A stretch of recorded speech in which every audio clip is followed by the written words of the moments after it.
and welcome to iFly CUET 2022। इस video में हम बायोलॉजी के कुछ क्वेश्चंस डिस्कस करेंगे which are very important from CUET 2022 point of view।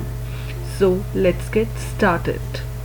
So पहला क्वेश्चन है, when the centromere is situated in the middle of the two equal arms of the chromosomes, the chromosome is referred to as। Correct answer is metacentric. अब हम देखते हैं कैसे। ये जो question है it is very important from the exam point of view, क्योंकि हमने देखा है यूजुअली प्रीवियस ईयर के क्वेश्चन पेपर्स उठाकर कि ये क्वेश्चन ऑलमोस्ट हर जगह पूछा जाता है। सो देखते हैं कैसे। टीलोसेंट्रिक में क्या होता है कि centromere it is located at the end of the chromosome, और एक्रोसेंट्रिक में नियर द एंड। सब मेटासेंट्रिक में मिडल के थोड़ा सा ऊपर, और मेटासेंट्रिक में एकदम मिडल में, दैट इज दोनों आर्म्स इक्वल होती है, पी आर्म और क्यू आर्म। अब नेक्स्ट क्वेश्चन में, which of the following stages of meiosis involves division of centromere? The correct answer is anaphase 2, that is the third option. अब देखते हैं कैसे। अब देखो डायग्राम प्रोफेज 2 का, मेटाफेज 2, एनाफेज 2 और टीलोफेज 2 का। प्रोफेज 2 में क्या होता है कि स्पिंडल फाइबर्स होते हैं, ये सेंट्रोमेयर से अटैच होना शुरू कर देते हैं, और मेटाफेज 2 में होता है कि क्रोमोसोम इक्वेटोरियल प्लेट में अलाइन अपने आप को करती है और उससे स्पिंडल फाइबर्स अभी भी अटैच्ड है। एनाफेज 2 में क्या होता है, there is division of centriole, और जो क्रोमोसोम्स होती है ये ऑपोजिट पोल्स की तरफ जाना शुरू कर देती हैं। और टीलोफेज 2 में हम देखेंगे कि 4 daughter chromosomes are produced with half the number of chromosomes.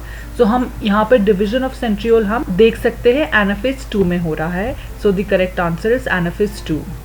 Usually students, you have to be very thorough with the stages of mitosis and meiosis, because you can see lot of questions they are asked from the stages कि इस stage of mitosis में ऐसा हो रहा है और कौन सी stage में हो ये प्रोसेस चल रहा है। So that are usually asked in the examination. So mitosis और मियोसिस के जितने भी स्टेजेस है you have to be very thorough with them. Now come to next question, that is amensalism can be represented as। The correct option is option number 1। Now let's see how। Population interaction में देखो species A और species B।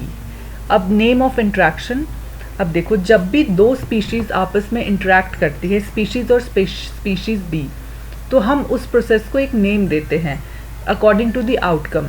जैसे कि अगर species और species भी आपस में इंटरेक्ट करी और दोनों को फ़ायदा हो रहा है तो हम क्या कहेंगे, म्यूचुअलिज्म है।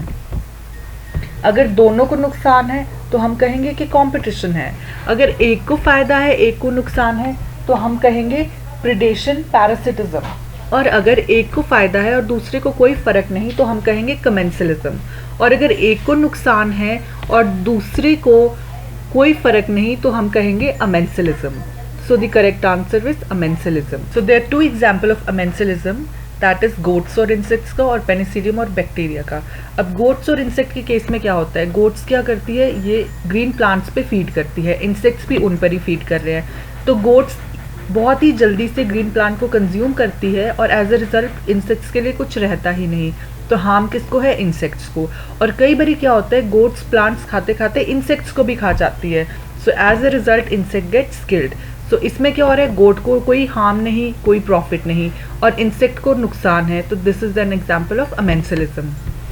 और एंटीबायोसिस में क्या होता है, एक कंपाउंड रिलीज करती है which will kill the bacterias.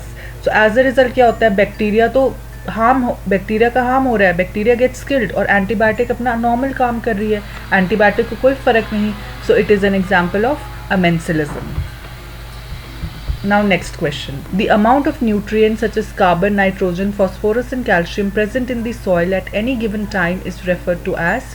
The correct answer is option 3rd, that is standing state। अब देखो क्लाइमेक्स और क्लाइमेक्स कम्युनिटी क्या होता है, it is the last stage of succession. मतलब जब सारी सक्सेशन की स्टेजेस गुजर चुकी होती है तो लास्ट स्टेज को हम क्या कहते हैं, climax community. So it has no role to play with the amount of nutrients such as carbon, nitrogen and phosphorus. So first और 2 ऑप्शन तो है नहीं, फर्स्ट और second option we don't consider. Now let's see the 4th option, standing crop. Standing crop का क्या मतलब होता है कि the total amount of living biomass present in that particular area. So standing crop refers to the living biomass. So option fourth भी नहीं है. So option third is the correct answer because it refers to the total amount of inorganic material which is present in that particular area. और हम क्या कहते हैं, carbon, nitrogen, phosphorus, calcium, it comes under the inorganic nutrients. So the correct answer is option third. So before ending this video, I would like to say that ecology part is also very important from the examination point of view, as we can see the bulk of questions from the ecology part. आप कोई भी previous year question में question paper देखिए तो ecology से आपको बहुत सारे क्वेश्चंस मिलेंगे. So please students concentrate on ecology part also and B very thorough with it. Thank you for watching the video. If you like this video, click the like button and share this video with your friends, and do subscribe to our channel. And for any further query, WhatsApp us at 901 390 2981.